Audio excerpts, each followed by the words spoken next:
देखो काउंसलिंग तो हो गई, अब आ गया उसका रिजल्ट। तो अब तुमको देखनी होगी ये वीडियो, इसमें तुमको समझ में आएगा। अगर तुमने पहले वाली वीडियो नहीं देखी कि काउंसलिंग कैसे करते हैं, तो ये आपको स्क्रीन पे मिल जाएगी वीडियो, और साथ ही साथ डिस्क्रिप्शन में लिंक, आप उसकी मदद से भी देख सकते हो, जो आपको हेल्प करेगा थर्ड राउंड की काउंसलिंग में, काउंसलिंग करने में खुद से। उसके बाद अब बात आते हैं कि हमारी काउंसलिंग हो चुकी है, तो अब हमको देखना है रिजल्ट। तो हम आएंगे वेबसाइट पे, उसके बाद लॉगिन करेंगे और डैशबोर्ड पे आएंगे तो कुछ ऐसा इंटरफेस देखने के लिए मिल जाएगा, जहाँ पे आपको थर्ड नंबर का एक ऑप्शन मिलेगा सीट एलोकेशन रिजल्ट। उस पर तुम्हें क्लिक कर देना है।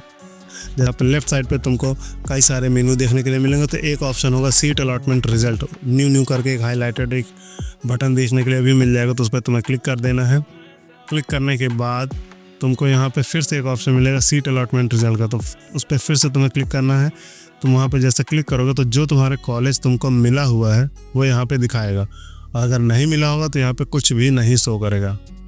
यहाँ पे अगर तुमको कॉलेज मिल गया है तो आपको पूरी डिटेल देखने के लिए मिलेगी, एप्लीकेशन नंबर, जो आपने कॉलेज आपको मिला वो किस राउंड किस चॉइस नंबर में सिलेक्ट किया था, 1 नंबर में, 2 नंबर में, 3 नंबर में, सारी डिटेल तुमको देखने के लिए मिल जाएंगी।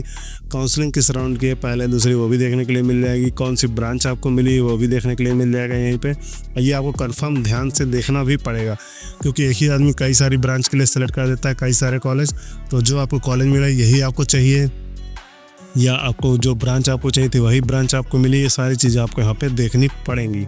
आपको ठीक तरीके से देख लीजिएगा। उसके बाद अब बात आती है कि अगर आपको कॉलेज मिल गया है तब तो 1 नंबर, अच्छी बात है। नहीं मिला है तो अब आपको करना क्या है? तो अगर आपको कॉलेज नहीं मिला है तो आपको कुछ भी नहीं करना है, टेंशन ही नहीं लेनी है। जब थर्ड राउंड की काउंसलिंग होगी तो आपको फिर से चॉइस फिलिंग करना है और फिर से रिजल्ट का इंतज़ार करना है।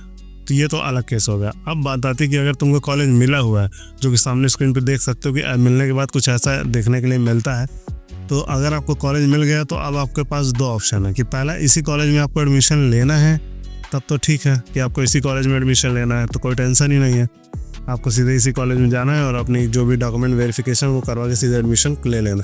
पर अगर आपको उस कॉलेज में एडमिशन लेना ही नहीं है, आप चाहते कि हाँ मैंने ये यार कई सारे सेलेक्ट किए थे पर हमको ये वाला मिल गया, हमको चाहिए दूसरा, तो आपके पास अब 2 तरीके के ऑप्शन देखने के लिए मिलेंगे। पहला मिल जाता फ्रीज और दूसरा मिलता फ्लोट।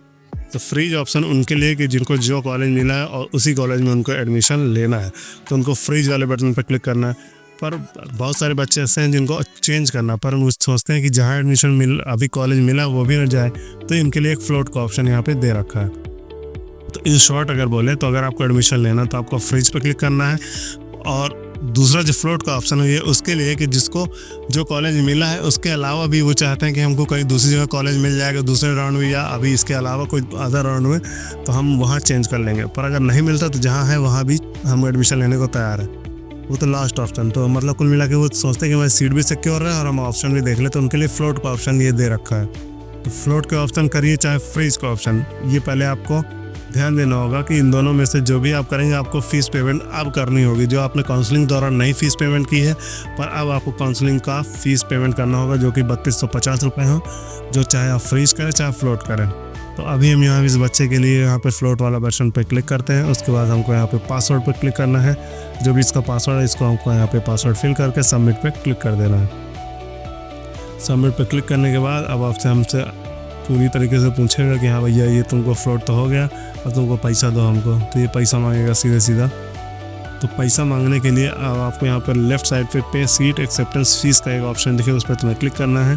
उसके बाद तुमको यहाँ पे अगर कोई मान लीजिए रिफ़ंड होता है तो तुम्हारा एक बैंक का अकाउंट का डिटेल यहाँ पे पूछेगा, मतलब तुम्हारी बैंक अकाउंट डिटेल यहाँ पे पूछी जाएगी, ताकि अगर कल के दिन कोई आपका काउंसलिंग मान लीजिए कोई कॉलेज नहीं मिलता है या आपका कैंसिल हो जाता है किसी भी कारणवश एडमिशन, तो आपको जो पैसा है वो रिफ़ंड आपको इसी खाते में मिल जाएगा।